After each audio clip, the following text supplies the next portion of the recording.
Aujourd'hui, c'est une grande joie. Nous commençons la neuvaine de Sainte Rita. Oui, aujourd'hui, nous sommes partis pour 9 jours. 9 jours. Je ne sais pas si vous savez pourquoi on fait une neuvaine durant 9 jours. Alors d'abord parce que ça se dit neuvaine, mais pourquoi 9 jours? Eh bien parce que c'est ce que Jésus a demandé aux apôtres après l'ascension, de rester en prière pour attendre le don de Dieu, l'Esprit Saint. Entre l'ascension et la Pentecôte, si vous comptez entre les deux, il y a 9 jours. Et c'est le temps de préparation pour accueillir le don de Dieu. Et nous commençons, alors bien sûr, nous avons eu l'ascension il n'y a pas longtemps, la neuvaine de la Pentecôte va s'entrecroiser avec la neuvaine de Sainte Rita. Eh bien, on fera les deux pendant quelques jours. On priera ensemble l'Esprit Saint tout à l'heure et on priera aussi Sainte Rita. Mais pour nous, c'est vraiment de se dire que nous sommes partis pour 9 jours pour attendre un don. Et la question, c'est vous. En commençant cette neuvaine, qu'est-ce que vous attendez de Dieu? On va prendre 30 secondes de silence. Qu'est-ce qu'il y a de cher à votre cœur que vous voudriez demander à Dieu?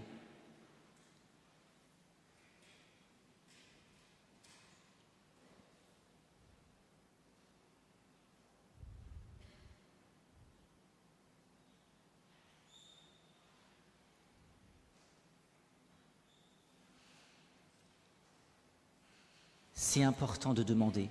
Jésus dira à Marcel Vannes, nous sommes parfois trop avares en demande, parfois nous n'osons pas demander, parfois on aurait l'impression qu'il ne faut pas demander pour être un chrétien parfait, ne pas apparaître comme étant voulant grappiller des choses.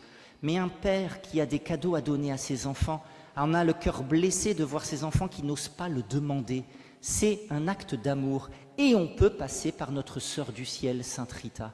On peut lui demander parce que sa vie a été toute donnée à Jésus, elle est auprès de Jésus et maintenant elle peut lui demander ce qu'elle veut pour ses frères et sœurs qui sont encore sur terre et qui parfois labourent, parfois rament un peu, parfois traînent leur fardeau. Oui, première chose, eh bien de demander et de demander avec simplicité et de demander de tout son cœur. La deuxième chose, c'est que nous avons souhaité cette année faire le thème de la neuvaine sur le thème de la prière. Pourquoi? Parce que c'est le pape François qui a décrété que cette année était l'année de la prière. Parce que la prière, bien sûr, pour Sainte Rita, est quelque chose qui englobe toute sa vie. Déjà quand elle était enfant, on la voit faire un oratoire pour prier Jésus dans le secret de son cœur. Et même elle va devoir bouger l'oratoire parce que le matin, quand le soleil se lève, elle était gênée par le soleil. Parfois, elle priait toute la nuit. En tant qu'enfant, vraiment, elle avait déjà, dès le début, un amour vrai et profond pour Dieu et une recherche de son amour. Même quand elle sera mariée plus tard, on dit que même en étant battue, maltraitée et malheureuse en mariage, elle va garder la douceur et la prière. Et c'est en gardant cette simplicité devant Dieu qu'elle va toucher le cœur de son mari et qu'elle touchera aussi, et elle aura sa conversion. Oui, Sainte Rita, exemple de prière tout au long de sa vie, et même quand elle sera religieuse, et qu'elle sera toute seule, claustrée, même plus avec les sœurs, on va commencer à lui apporter des intentions de prière, parce qu'on sait qu'il y a une sainte au monastère, et déjà de son vivant, elle prend neuvaine sur neuvaine, jusqu'à ce qu'elle soit exaucée. Elle intercède pour ses frères et sœurs qui souffrent, alors qu'elle souffre d'isolement, souffre peut-être de solitude, elle souffre de maladie, elle mourra et elle s'éteindra, mais elle est pourtant comblée d'amour, comblée de l'amour de Jésus et comblée aussi de cet amour qu'elle peut donner à ses frères et sœurs. Oui, neuvaine sur le thème de la prière, parce qu'on vient se confier à la Sainte des Impossibles. Ici, c'est un lieu de prière, mais c'est ainsi un lieu où quelqu'un prie pour nous et peut nous exaucer sur des choses qui humainement semblent parfois impossibles. Sainte Rita, c'est avec elle qu'on va cheminer cette semaine, durant ces 9 jours, sur le thème de la prière. Alors pour prier, je vous ai ramené mon sac à homélie pour vous parler de la prière. C'est traditionnel pendant la neuvaine. Alors aujourd'hui, ça devait être Jean-Paul, Monseigneur Gégère, qui devait ouvrir la neuvaine. Tous les jours, on aura un prédicateur différent et ce sera vraiment la joie. On finira le dernier jour, le 22 mai, avec notre vicaire général et Monseigneur Le Boulch viendra clôturer à 19h. Mais Je prends place Jean-Paul, il a été opéré, aujourd'hui il va bien. André peut en témoigner, il a été le visiter hier. Et c'est la joie d'être en communion aussi avec lui et avec toi, Jean-Paul, parce que nos homélies, tous les jours, sont enregistrées et seront sur YouTube. Tout le monde te salue et on prie pour toi. Mais pour parler de la prière, je vous ai donc ramené le sac à homélie.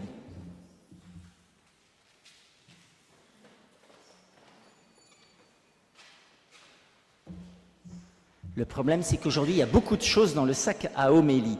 D'abord, pour la prière, il faut 3 choses. Se fixer un lieu.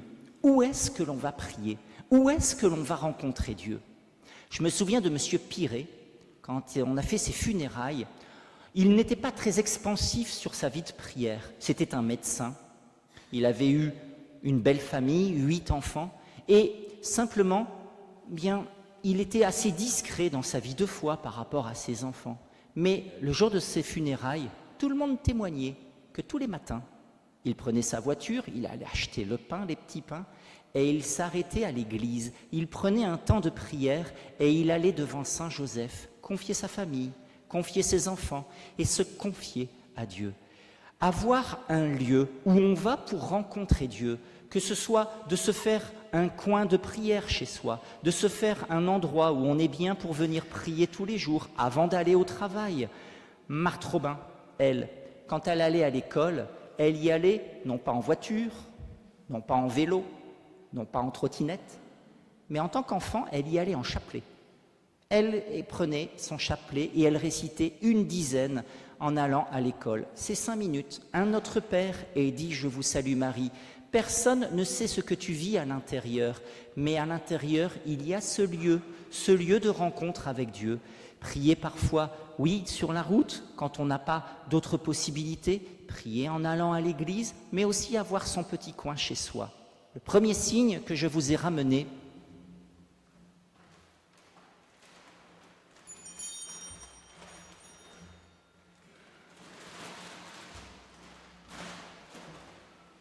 c'est le premier jour de la neuvaine, alors je ne m'en sors pas avec mon sac, il est encore trop petit. Je vous ai ramené un banc de prière, comme un signe de se faire un petit coin de prière. Pour rencontrer Dieu, ce n'est pas devant la télé, ce n'est pas au lit. Vous avez une chambre, où vous avez un endroit où vous pouvez prier. Bien sûr, pour les jeunes, à Thésée, tout le monde a un banc de prière. Ce sont des bancs de prière qui viennent d'ailleurs de là-bas, mais ils les vendaient à 17 € il n'y a pas longtemps. Si vous avez la santé, ça a du sens de se mettre parfois à genoux ou de se mettre dans une position telle que l'on va pouvoir être bien pour prier. Prier, ça ne veut pas dire se mettre debout et de dire à Dieu « Je veux que tu m'exauces en faisant cela ». Non, devant Dieu, on se fait tout petit. Si c'est possible, bien sûr, à genoux. Si c'est possible, bien sûr, c'est de se faire un petit espace avec une icône, une Bible, une bougie, si vous le pouvez, mais de se faire un endroit où on va rencontrer celui qui est tout amour, un espace pour prier, un espace pour la rencontre, que ce soit à l'église, que ce soit chez soi, avoir cet espace. La première chose, c'est le lieu. Jésus dit, quand tu pries, enferme-toi dans ta chambre, ferme à clé, que personne ne te voie, fixe un point du mur et parle à ton Père. Ton Père qui voit ce que tu fais dans le secret te le revaudra. Oui, non pas aller sur les places publiques, mais dans le secret de son cœur. Quel est le lieu où je vais pouvoir être seul avec Dieu, seul pour l'aimer, seul pour lui parler, seul pour l'écouter? C'est sûr que s'il y a du bruit, ça ne marchera pas. Lieu de tranquillité, lieu de paix. Premier signe.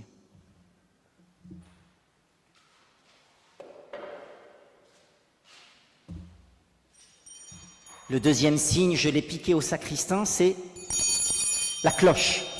Mais je vais le lui rendre après, parce que sinon, je vais faire une scène de ménage pour la messe. Eh bien, deuxième signe, pour retenir, c'est la durée de la prière. Combien de temps est-ce que l'on va prier? La cloche est bien sûr là pour nous rappeler les horaires, et bien sûr là pour nous rappeler des événements. Combien de temps vais-je prier? Si nous avons pris la résolution de prendre 10 minutes, il ne faut pas en faire 8. Les grâces Dieu les donne toujours à la fin de la prière. Il les donne toujours, voire même après un peu plus. Si vous avez pris 10 minutes de prière, d'en faire au moins 10, voire 11, mais pas d'en faire 9, pas d'en faire 8. Oui, il y a le combat de la prière. Le catéchisme de l'Église catholique aussi en parle. Ça vient des pères de l'Église, depuis les débuts de l'Église. L'ennemi n'a aucun pouvoir sur nous, sauf de nous sortir dans la tête « Ah, mais tu es fatigué, tu prieras plus tard. Ah, mais ceci, ah, mais cela. » Simplement, son seul pouvoir, c'est d'être menteur. Le problème, c'est que nous, souvent, on est crédule et on est faible et on ne tient pas. La durée de la prière, de se fixer un temps. Si vous avez décidé 10 minutes, parfois vous pouvez en faire 15, si vous avez, parfois plus, mais pas moins. Si vous avez décidé 15 minutes, faites 15. Si vous avez décidé le chapelet, faites le chapelet. Quand vous pourrez plus, vous ferez plus, dit Marie à la Salette. Mais déjà, de se fixer le non négociable. Je n'irai pas coucher avant d'avoir fait mon temps de prière. Pour vous exprimer le sens de tout ça, je vais vous raconter ce qui s'est passé avec Sylvia. C'était une jeune de 17 ans. Elle entendait parler, parce qu'elle faisait des camps pour les jeunes, de rencontrer Dieu. Et pendant 2 ans, depuis l'âge de 15 ans, elle demandait à Dieu, « Si tu existes, fais que je te rencontre. » Et c'était sa prière. Et après 2 ans, elle avait 19 ans, elle était étudiante, elle avait des examens et des partiels, et elle s'est dit, ça fait 2 ans que je prie, rien ne se passe, eh ben zut, j'ai mes examens, j'arrête de prier, j'arrête. L'histoire peut apparaître triste, mais il y a eu la cloche qui a sonné. Durant le camp, il y avait 90 jeunes qui se réunissaient à la chapelle pour aller prier une demi-heure devant le Saint-Sacrement. Et Sylvia, elle n'est pas restée une demi-heure, parce qu'en entendant la cloche, elle s'est dit « c'est bête, je ne peux pas faire bande à part, j'y retourne une dernière fois ». Et elle n'est pas restée 30 minutes, elle est restée 3 heures. Parce que, en faisant ce petit plus, alors qu'elle n'y était pas tenue, en le faisant juste ce petit pas, non pas en allant à la limite, mais un peu plus loin, Dieu s'est manifesté à elle, Dieu d'amour, Dieu de miséricorde qu'il aime, qu'il a donné sa vie pour elle. Profondément, elle était catholique, mais maintenant, elle rencontrait l'amour de Dieu. Aujourd'hui, elle est mariée, c'est une chrétienne engagée, elle a du sens, mais elle a fait ce petit plus. Dieu donnera toujours sa grâce au petit plus, mais ne pas faire moins. La cloche, c'est ce qui va nous donner le début, c'est ce qui va nous donner la fin. Après, à nous d'alimenter notre prière pour nous tourner vers lui. Le lieu et la durée où on va évacuer toutes les distractions. Et enfin, la troisième chose qui est nécessaire pour vaincre tous les combats,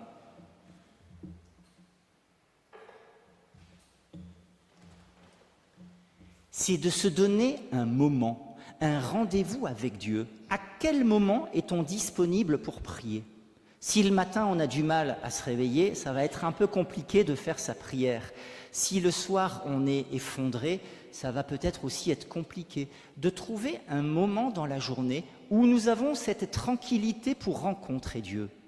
Certains parfois vont se plaindre de ne pas avoir de temps dans la journée, de ne pas avoir de temps dans la semaine, d'être super actif ou d'avoir la journée qui nous dépasse. Mais quand on regarde tout ce qu'on a fait dans la journée, on se rend compte aussi qu'il y a aussi parfois des futilités, des choses où on perd parfois son temps. Même, allons plus loin, si c'était vrai qu'on n'avait pas le temps pour Dieu, qu'on n'avait pas le temps pour faire notre prière, on pourrait alors reprocher au ciel à Dieu de n'avoir fait que 24 heures dans une journée. Il aurait dû en faire 25. En fait, si on réfléchit, pour les choses essentielles, on a du temps. La question c'est, est-ce que Dieu est la priorité pour nous? Est-ce que Dieu, on le met vraiment à la première place? Comme signe ici, j'ai ramené un agenda. Un agenda. Est-ce qu'on coche une petite case pour Dieu dans l'agenda? Est-ce qu'on doit lui dire « prends rendez-vous parce que mon agenda il est complet » Ou alors, est-ce que c'est la première chose que nous avons mise dans notre journée, dans notre agenda? Mère Teresa a eu un rayonnement extraordinaire dans le monde. Et ils avaient beaucoup de choses à faire. Et elle commençait avec ses sœurs par 3 heures de prière. On ne peut pas à avoir des apostolats ou des choses importantes si on ne commence pas à s'enraciner sur le Christ, si on ne commence pas à être tourné vers lui qui est la source de tout amour? Comment pourrons-nous donner de l'amour si nous n'allons pas à la source de celui qui est amour? Comment notre vie pourra être lumineuse si nous n'allons pas à la source de celui qui est toute lumière? Oui, la question, à travers cet agenda, c'est: est-ce que dans notre semaine, nous avons coché, dans notre journée aussi, une case pour Dieu? Est-ce qu'il est notre priorité ou est-ce que parfois on le met comme la futilité? Si on a le temps, si on a le courage, dans ce cas-là, on est sûr que ça ne marchera pas. Trouver un moment dans la journée, une durée et un lieu, ce sont les 3 armes qui nous sont données pour pouvoir tenir dans la prière. Frères et sœurs, je dépose ces 3 signes au pied de l'autel.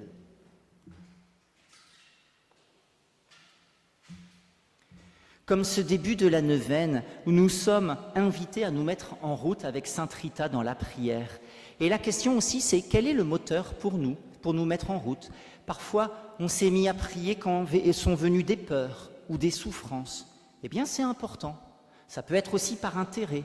Jésus qui dit: si tu veux prier, enferme-toi dans ta chambre, ferme la porte, fixe un point du mur, ton Père qui voit dans le secret te le revaudra. Ça peut être aussi par intérêt, de se rendre compte qu'il y a des grâces que Dieu nous donne. Ce n'est pas mauvais aussi d'agir, ça peut être un moteur qui nous met en avant. Séraphin de Sarov, qui est le grand saint en Orient, disait: acquérir grâce sur grâce, le demander à l'Esprit Saint, parce que Dieu veut donner ses cadeaux. Marie, à Paris, à la rue du Bac, apparaît avec des rayons lumineux et des rayons sombres. Les rayons sombres, ce sont les grâces que l'on n'a pas demandées. On n'a pas demandé. Dieu veut donner des grâces pour ses enfants sur terre. Il y a des grâces qu'on ne demande pas parce qu'on n'ose pas. Et le ciel en est frustré. Oui, par intérêt, mais ça peut être aussi par amour. L'amour, Jésus nous le demande dans l'Évangile. Et c'est aussi le moteur de l'enfant, le moteur de ce vers quoi, bien sûr, nous sommes invités à aller aimer Dieu parce qu'il est amour, l'aimer gratuitement, comme un enfant peut aimer aussi ses parents, mais c'est aussi de se laisser du temps pour cheminer vers cet amour. Alors, aujourd'hui, je vais vous donner un signe, nous allons vous le distribuer. Nous fêtons Saint Matthias. Vous savez que Judas a trahi Jésus et les apôtres, on l'a entendu dans la première lecture, ont voulu le remplacer. Et pour choisir le successeur, ils ont commencé par une prière. Et après, ils ont tiré au sort, ils s'en sont remis à Dieu pour savoir qui était celui que tu choisissais. Alors, ce n'est pas de la magie, nous, on ne rentre pas dans ces histoires-là. D'abord, il y a eu un discernement de l'Église, puis il y avait 2 candidats, et ils ont fait cette prière. Eh bien, comme un signe que Dieu n'a que de l'amour à nous donner, comme signe que nous sommes invités à rechercher sa volonté et à l'écouter, eh bien, nous allons vous donner des petits pains de la parole. Vous allez les tirer au sort. On a les 3 dames qui ont été désignées qui vont venir pour vous les distribuer. Vous allez en prendre une, recevez-le en ce début de neuvaine comme un encouragement, comme un appel de Dieu, comme un signe de ce que l'Esprit Saint a à nous donner. On se laisse interpeller par la parole de Dieu, on se laisse interpeller par les événements. Le but de la prière, c'est de se mettre à l'écoute de Dieu, de lui parler, lui évoquer ce que l'on a au fond du cœur. Comme signe, vous allez pouvoir avoir une petite parole qui sera aujourd'hui pour vous, en ce début de neuvaine. Je vais les bénir pour que, Seigneur, tu puisses donner à chacun la nourriture spirituelle dont il a besoin. Bénis ces petits pains de parole, au nom du Père, du Fils et du Saint-Esprit. Amen.